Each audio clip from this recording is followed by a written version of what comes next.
Well, bless their little hearts, those Catholics just keep trying. They've been trying to explain away their penchant for boy fucking for a long time now, and they've tried on plenty of would-be culprits in the past.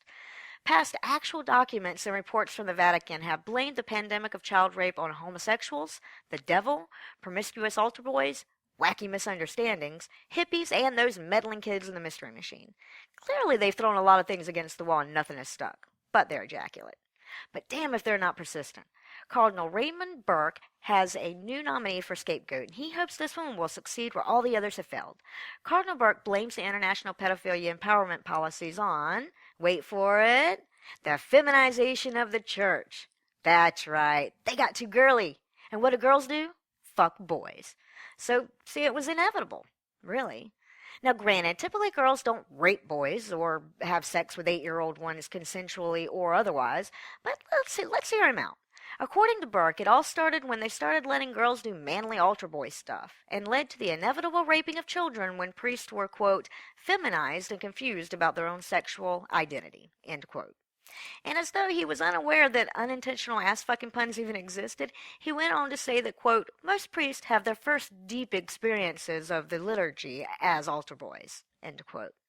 Now, as insane as it is to suggest that the root of the problem of men fucking boys, and then having their crimes covered up by their superiors, is a vagina somewhere, I can hardly blame Burke. I've read his source material, and according to the Bible, everything bad is ultimately a woman's fault anyway. So for him, this is probably just logical. But not all religious leaders lament the existence of people without penises. Take, for example, Indian lawmaker and devout Hindu Sakshi Maharaj, who understands that women play a vital role in making new Hindus, and also apparently knows what their quota is. And it's 4, by the way.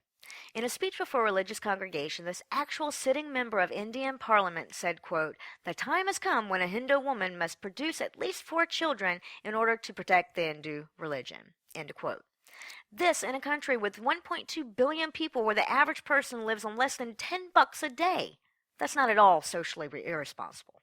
I mean, say what you will about China's one-child policy, but I bet it would look good compared to India's 4-child policy. A little more intrusive.